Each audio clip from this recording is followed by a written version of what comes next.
বিংশ শতকের ৫০ থেকে ৭০-এর দশকে টানা ২১ বছর ধরে পৃথিবী সাক্ষী হয়েছিল দীর্ঘ ও রক্তক্ষয়ী ভিয়েতনাম যুদ্ধের। ১৯৫৪ থেকে ১৯৭৫ সাল পর্যন্ত চলা এই যুদ্ধে জয় পাওয়ার জন্য আমেরিকা অমানবিকতার শেষ পর্যায়ে চলে গিয়েছিল। শুধুমাত্র ভিয়েতনাম যুদ্ধে আমেরিকা ভিয়েতনামের উপর এত বেশি পরিমাণ বোমা ফেলেছিল, যা সম্পূর্ণ দ্বিতীয় বিশ্বযুদ্ধে সব দেশে বোমা বর্ষণের চেয়েও বেশি ছিল। শুধুমাত্র বোমা ফেলেই ক্ষান্ত হয়নি মার্কিন বাহিনী, ব্যবহার করেছিল বিভিন্ন ধরনের রাসায়নিক অস্ত্রের, যার কারণে লাখ লাখ ভিয়েতনামির মৃত্যুর পাশাপাশি লক্ষ লক্ষ ভিয়েতনামিকে বরণ করতে হয়েছে প্রতিবন্ধী ও পঙ্গুত্বের ভয়াবহতা। এত ভয়াবহ ধ্বংসযজ্ঞের পরেও ভিয়েতনামে পরাজিত হয়েছিল বিশ্ব পরাশক্তি মার্কিন যুক্তরাষ্ট্র।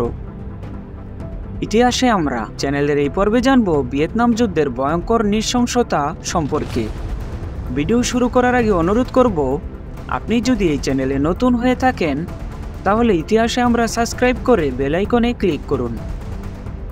ভিয়েতনাম যুদ্ধের ইতিহাস অনেক দীর্ঘ। একের পর এক অন্যায় শাসনের বিরুদ্ধে লড়ে গেছে এই অঞ্চলের মানুষ।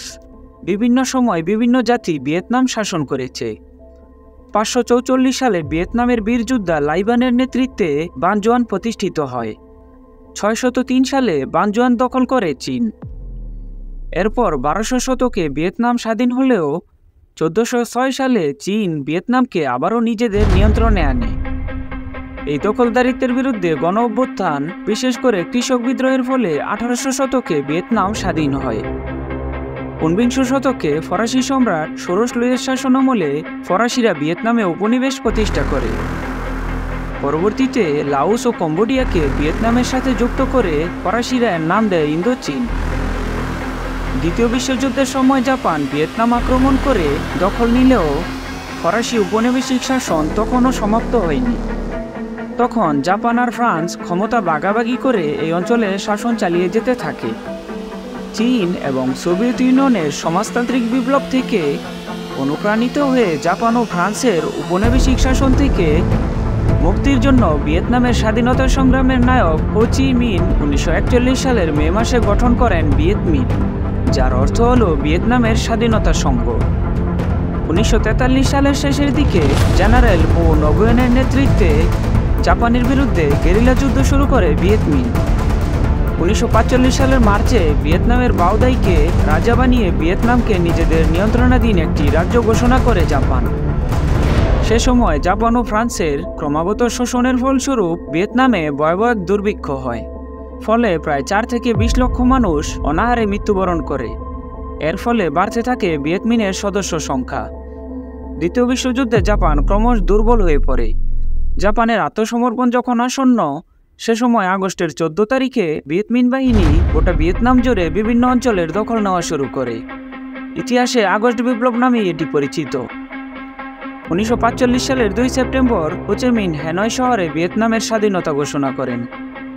তখন ভিয়েতনামের নামকরণ করা হয় ডেমোক্রেটিক রিপাবলিক অব ভিয়েতনাম বা ডিআরভি। এরপর বাও দাইকে ক্ষমতাচ্যুত করে হো চি মিনকে ভিয়েতনামের প্রেসিডেন্ট ঘোষণা করা হয়। হো চি মিনের নেতৃত্বে স্বাধীন সরকার সম্পূর্ণ ভিয়েতনামের দায়িত্ব পালন করেছিল মাত্র ২০ দিন। ফরাসি বাহিনী সেপ্টেম্বরের ২৩ তারিখে ভিয়েতনামের দক্ষিণ শহর সাইগন থেকে নতুন সরকারকে উৎখাত করলেও ভিয়েতমিন বাহিনী উত্তর ভিয়েতনামের নিয়ন্ত্রণ ধরে রাখে। গোটা ভিয়েতনামের নিয়ন্ত্রণ পুনঃপ্রতিষ্ঠার জন্য মরিয়া ফ্রান্স ১৯৪৯ সালের জুনে বাও দাইকে প্রদান করে দক্ষিণ ভিয়েতনামে নতুন সরকার ঘোষণা করে। ফরাসিদের বিরুদ্ধে যুদ্ধে ১৯৪৯-এর শেষ দিকে চীন এবং সোভিয়েত ইউনিয়নের সহায়তা লাভ করে ভিয়েতমিন বাহিনী। অপরদিকে মার্কিন যুক্তরাষ্ট্র সহায়তা করতে থাকে বাও দাইয়ের অধীনের সেনাবাহিনীকে। ১৯৫০ সালে চীন, সোভিয়েত ইউনিয়ন সহ অন্যান্য কমিউনিস্ট ভাবাপন্ন দেশগুলো উত্তর ভিয়েতনাম কেন্দ্রিক ডেমোক্রেটিক রিপাবলিক অব ভিয়েতনামকে স্বীকৃতি দেয়। অন্যদিকে মার্কিন যুক্তরাষ্ট্র সহ কমিউনিস্ট বিরোধী দেশগুলো স্বীকৃতি দেয় বাও দাই সরকারের অধীনে দক্ষিণ ভিয়েতনামকে। দীর্ঘ যুদ্ধের পর অবশেষে ১৯৫৪ সালের মে মাসে দিন বিয়েন ফু নামের স্থানে ভিয়েতমিন এবং ফরাসি বাহিনীর মধ্যে প্রখর লড়াই সংঘটিত হয়। জেনারেল নগুয়েনের নেতৃত্বে ভিয়েতমিন বাহিনীর কাছে ফরাসিরা চূড়ান্তভাবে পরাজিত হয়। জয় হয় স্বাধীন ভিয়েতনামের স্বপ্নবাদ যোদ্ধাদের। শেষ হয় প্রথম ইন্দোচীন যুদ্ধ। প্রথম ইন্দোচীন যুদ্ধে পরাজিত ফরাসিরা বিদায় নিলেও ঐক্যের ভিয়েতনাম গড়া সম্ভব হয়নি। বিশ্ব রাজনৈতিক পরিস্থিতি বিবেচনা করে 1954 সালের 21 জুলাই জেনোভায় ফরাসি সরকারের সাথে চুক্তি করতে বাধ্য হয় ভিয়েত মিন। জেনোভায় সম্পন্ন হওয়া এই চুক্তির শর্ত অনুযায়ী উত্তর ভিয়েতনামের নেতৃত্বে থাকবে হো চি মিন এবং দক্ষিণ ভিয়েতনামের নেতৃত্বে থাকবে বাও দাই। এই চুক্তিতে আর উল্লেখ থাকে 70 প্যারালাল বলে যে সীমানা রেখা দিয়ে উত্তর ও দক্ষিণ ভিয়েতনামকে ভাগ করা হয়েছিল। 1956 সালে একটি নির্বাচনের মাধ্যমে দুই ভিয়েতনামকে আবারও এক করা হবে, কিন্তু ভিয়েতনামবাসীর বলিষ্ঠ ভবিষ্যতের বিরুদ্ধে সমস্যা হয়ে দাঁড়ায় পুঁজিবাদ আমেরিকা। মার্কিন প্রেসিডেন্ট আইজেনহাওয়ার সর্বাত্মক চেষ্টা চালাতে থাকে দক্ষিণ ভিয়েতনামে আবারও নতুন সরকার গঠন করে ভিয়েতনামের ঐক্য ঠেকিয়ে দিতে।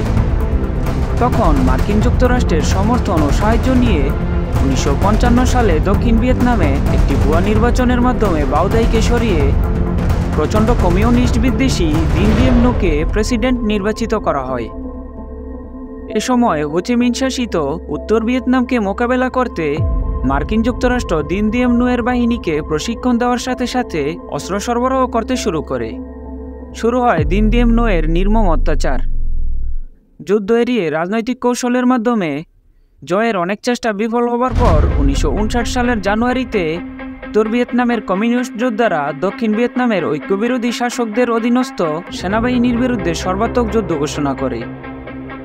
1960 সালের ডিসেম্বরের মধ্যে দক্ষিণ ভিয়েতনামের কমিউনিস্ট মতাদর্শীদের সাথে অকমিউনিস্টরা মিলিত হয়ে ন্যাশনাল লিবারেশন ফ্রন্ট NLF গঠন করে, কিন্তু কেনেডির নেতৃত্বাধীন মার্কিন সরকার একে কমিউনিস্ট ভাবাপন্ন ঘোষণা করে ভিয়েতনামের ঐক্যপন্থীদের প্রতিহত করার জন্য সামরিক, অর্থনৈতিক ও প্রযুক্তিগত সহায়তা প্রদানের সিদ্ধান্ত নেয়।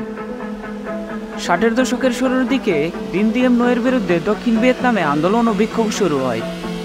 1963-র শেষ দিকে আমেরিকার সহায়তায় সামরিক অভ্যুত্থানের মাধ্যমে দিয়েনকে ক্ষমতাচ্যুত করে মৃত্যুদণ্ডে দণ্ডিত করা হয়। তখন ক্ষমতা চলে যায় সামরিক জান্তার হাতে। এ সময় দক্ষিণ ভিয়েতনামের সাধারণ মানুষের মধ্য থেকে সামরিক জান্তার শাসন বিরোধী বিদ্রোহী দলের উত্থান হয়। এই বিদ্রোহী গোষ্ঠীটি পরিচিত ছিল ভিয়েতকং হিসাবে। তখন দক্ষিণ ভিয়েতনামের সামরিক জান্তার বিরুদ্ধে গেরিলা যুদ্ধ চালাতে থাকে ভিয়েতকং। এর কিছুদিন পরেই টেক্সাসের ডালাসে নিহত হয় মার্কিন প্রেসিডেন্ট জন এফ কেনেডি। ঘন ঘন অভ্যুত্থানে দক্ষিণ ভিয়েতনাম অচল হয়ে পড়ে। এমন অবস্থায় আমেরিকার ক্ষমতায় আসে মার্কিন প্রেসিডেন্ট লিন্ডন বি জনসন। এ সময় উত্তর ভিয়েতনামি কমিউনিস্টদের রুখতে টনকিন উপসাগরে যুদ্ধজাহাজ SUS ম্যাডক্স মোতায়েন করে আমেরিকা। 1964 সালের আগস্ট মাসে ভিয়েতমিন বাহিনীর 3টি বোট এই যুদ্ধজাহাজটির উপর হামলা করে। আর এই হামলার সাথে সাথে আমেরিকান পার্লামেন্টে গলফ অফ টনকিন রেজুলেশন পাশ করার মাধ্যমে মার্কিন যুক্তরাষ্ট্র এই যুদ্ধে সরাসরি জড়িয়ে পড়ে। তবে পরবর্তীতে জানা যায় আমেরিকা গলফ অফ টনকিনের ঘটনা নিজেরাই সাজিয়েছিল, যাতে আমেরিকান জনগণের পাশাপাশি পুরো বিশ্ববাসীকে ভিয়েতনামের সাথে যুদ্ধ করার কারণ দেখাতে পারে। 1964 সালে যুদ্ধ শুরুর সাথে সাথে 2 লাখেরও বেশি মার্কিন সেনা ভিয়েতনামে প্রবেশ করে। পাহাড় অরণ্যে ভরা গ্রামীণ অঞ্চলে কখনো যুদ্ধ না করা আমেরিকান সৈন্যরা শুরুতেই মনোবল হারিয়ে ফেলে।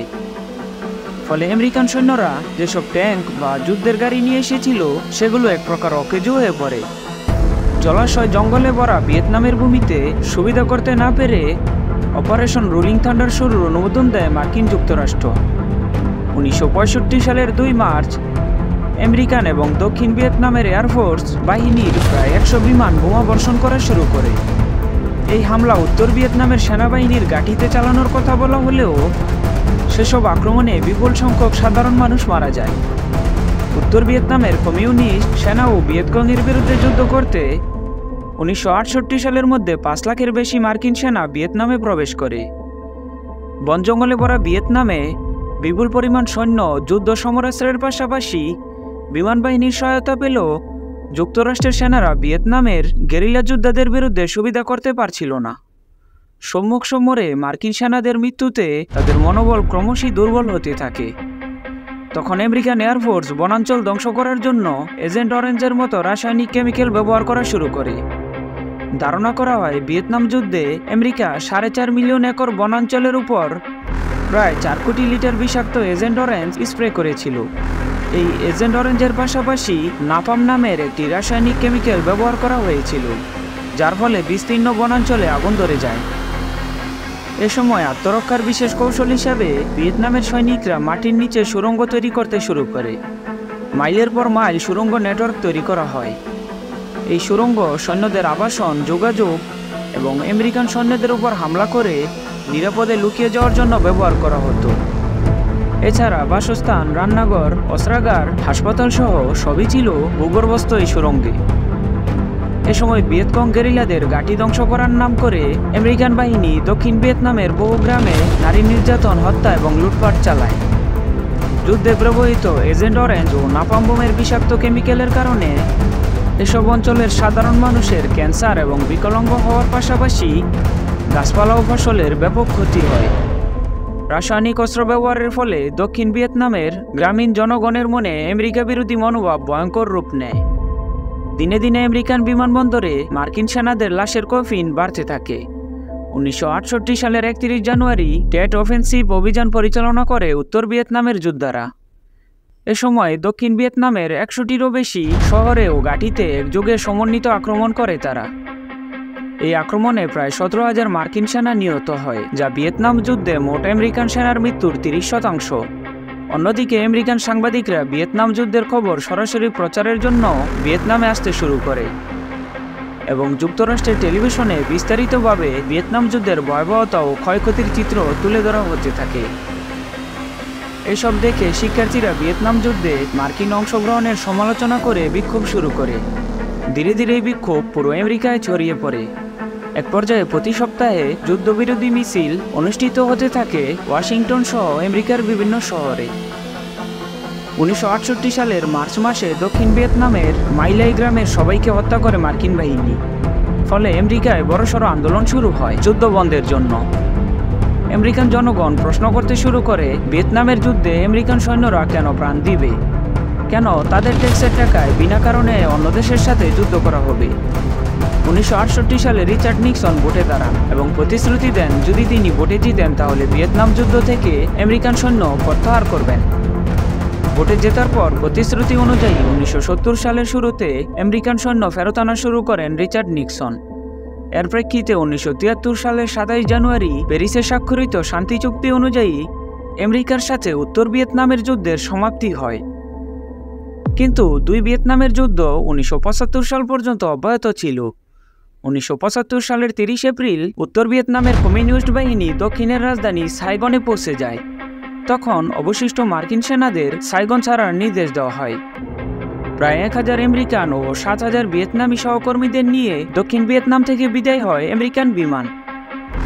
1976 সালে আনুষ্ঠানিকভাবে ঐক্যবদ্ধ হয় উত্তর ও দক্ষিণ ভিয়েতনাম।